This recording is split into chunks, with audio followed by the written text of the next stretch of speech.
ಇಂದ ಬಂದದ್ದು ಮಾರಾಯಣಿಂದ ಅಂತ. ಇದು ಒರಿಜಿನಲ್, ಅದು ನಾನು ಹೇಳಿದೆ ಕಾಪಿ ಕಾರ್ಡ್ನಿಂದ ಸರ್ ಅಂತ.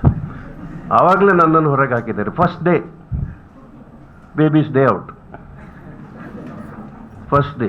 ಮತ್ತು ನನ್ನ ಹತ್ರ ಮನೆ ಹೇಳಿದ, ಇದು ಅವ್ರು ಕಾಪಿ ಕಾರ್ಡ್ ಯಾರು ಕಾಪಿ ಕಾರ್ಡ್ದಾರೆ ಸರ್, ಅಂಚದು ಆರು ಅಂಚೆ ಒರಿಜಿನಲ್ ಪಂಡಿನ ಕಾಪಿ ಕಾರ್ಡೇ. ಅಲ್ಲಿಂದಲೇ ನನ್ನ ಜೀವನ, ನನ್ನ ರಂಗಭೂಮಿ ಎಲ್ಲ ಅಲ್ಲಿಂದಲೇ ಸ್ಟಾರ್ಟ್ ಆಯಿತು. ಪ್ರಪ್ರಥಮವಾಗಿ ರಂಗಭೂಮಿ ನಾನು ಪ್ರವೇಶ ಮಾಡಿದ್ದು ದ್ರೋಣಾಚಾರ್ಯನಾಗಿ. ಎಲ್ಲ ಫುಲ್ ಗಡ್ಡ ಎಲ್ಲ ಇಟ್ಟು ದ್ರೋಣ ಅಂದರೆ ಎಲ್ಲ ಮನೆಯವರನ್ನೆಲ್ಲ ತರಿಸಿದ್ದೇನೆ ಕೆನರಾ ಹೈಸ್ಕೂಲಿಗೆ. ಎಲ್ಲರೂ ಬಂದಿದ್ದಾರೆ, ನೆರೆಕರೆಯವರು ಕೂಡ ಬಂದಿದ್ದಾರೆ. ವೇಷ ಎಲ್ಲ 4 ಗಂಟೆಗೆ ಹಾಕಿದ್ದಾರೆ. ನಮಗೆ ಗಡ್ಡ ಎಲ್ಲ 4 ಗಂಟೆ ಕಟ್ಟಿ ಆಗಿದೆ. ಅದು ಹೀಗೆ ಆಗ್ತಾ ಉಂಟು. 9 ಗಂಟೆ ಆಯಿತು. 9 ಗಂಟೆಗೆ ನಮ್ಮ ನಾಟಕ ನೋಡಿ. ಫಸ್ಟಿಗೆ ಒಂದು ಭ್ರಮ ನಿರಸನ ಅಂತ ಹೇಳ್ತಾರಲ್ಲ, ಅದಾಯಿತು ನನಗೆ. ಭಾಳ ಹಿಂದಿ ನಾಟಕ. ನಾನು ಹಿಂದಿ ಚೆನ್ನಾಗಿ ಮಾತಾಡಿದ್ದೇನೆ ಅಂತ ಆ ಪಾತ್ರ ಕೊಟ್ಟಿದ್ದಾರೆ, ದೊಡ್ಡ ಪಾತ್ರ ಕೊಟ್ಟಿದ್ದಾರೆ ನನಗೆ. 9 ಗಂಟೆಗೆ ಹೆಡ್ ಮಾಸ್ಟರ್ ಬಂದರು. ಆ ಲಾಸ್ಟ್ದು ಯಾವ್ದು ನಾಟಕ, ಅದು ಹಿಂದಿ ನಾಟಕ ಅಲ್ಲ, ಅದು ಕ್ಯಾನ್ಸಲ್ ಮಾಡಿ. ಇಲ್ಲ ಮಕ್ಕಳಿಗೆ ಕಷ್ಟ ಆಗ್ತದೆ, ದೂರ ಹೋಗೋರಿಗೆಲ್ಲ ಕಷ್ಟ ಆಗ್ತದೆ. ಬಂದು ಗಡ್ಡ ತೆಗೆಯುವಾಗ ಮಾತ್ರ ನನಗೆ ಕಣ್ಣಲ್ಲಿ ನೀರು ಬಂದಿದೆ. ನೋವಾಗಿ ಅಲ್ಲ, ಬೇಸರಾಗಿ. ನನ್ನ ನಾಟಕ ನೋಡಲಿಕ್ಕೆ ನನ್ನ ತಾಯಿ ತಂದೆ ಎಲ್ಲ ಬಂದಿದ್ದಾರೆ.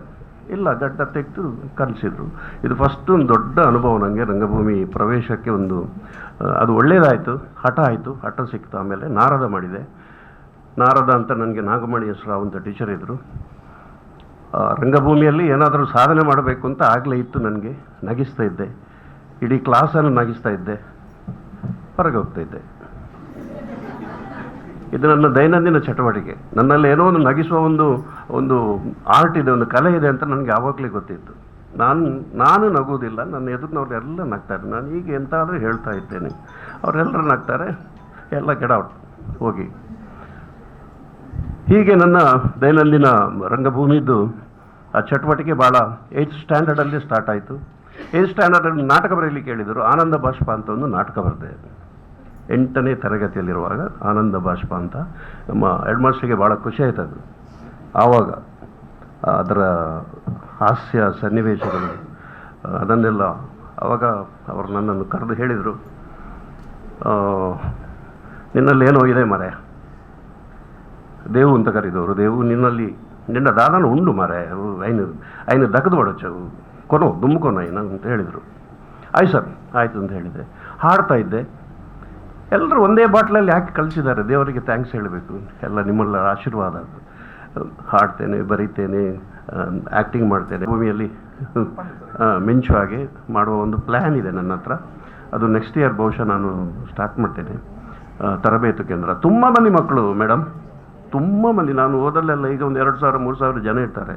ಅದರಲ್ಲಿ ತಂದೆ ತಾಯಿಯೇ ಕರ್ಕೊಂಡು ಬರ್ತಾರೆ. ಮೇಗೊಂಜಿ ಭಾರಿ ಆಸೆ ಕಾಪಿಗಾರರೆ, ಮೆನುಂಜಿ ಒಯ್ಕೊಂಡು ಹೇಳ್ತಾರೆ. ಈಗ ನಮ್ಮ ಮಣಿ ಭಾಳ, ನನ್ನ ಮಗ ಕೂಡ ತುಂಬ ಆಸಕ್ತಿ ಕಲೆಯ ಮೇಲೆ ಅಲ್ಲ. ಮುರಳಿ ನಮ್ಮ ಟಾಸ್ ಸಿನಿಮಾದಲ್ಲಿ ಒಂದು ಚಿಕ್ಕ ಪಾತ್ರ ಮಾಡಿದ. ಅದು ಎಲ್ಲರಿಗೆ ಭಾಳ. ಮೊದಲು ಈ ಹುಡುಗಿಯರು ಬರ್ತಾ ಇರಲಿಲ್ಲ ರಂಗಭೂಮಿಗೆ, ಭಾಳ ರೇರ್. ಹುಡುಗನೇ ಹುಡುಗಿ ಹಾಕೋದು ಮೊದಲು.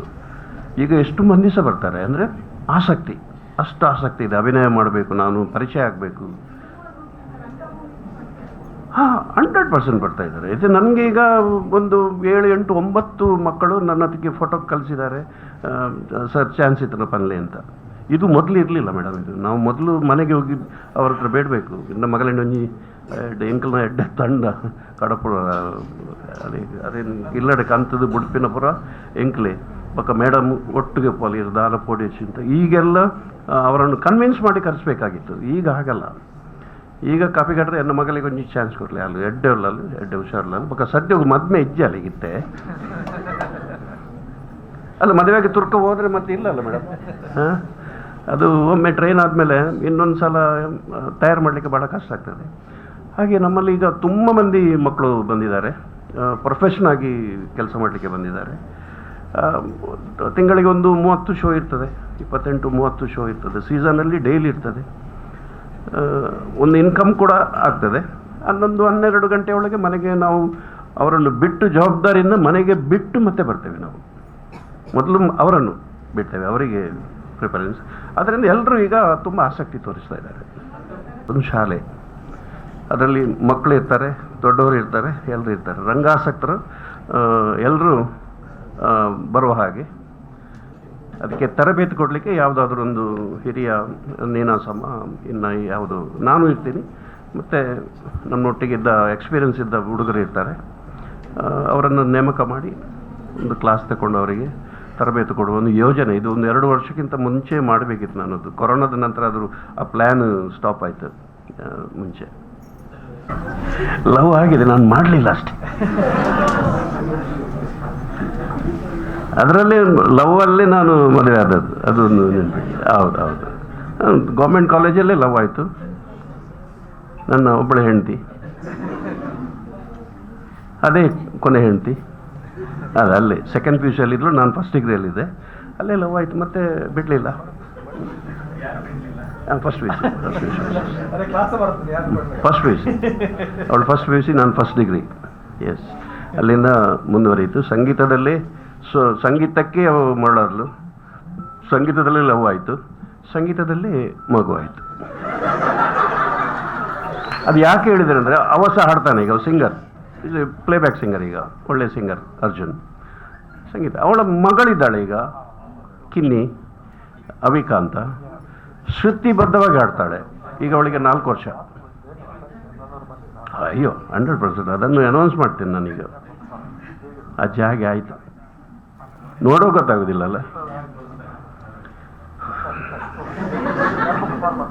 ಇದು ಟೋಪನ್ ಅಂತ ಕೇಳ್ತಾರೆ ಕೆಲವು ಸಲ.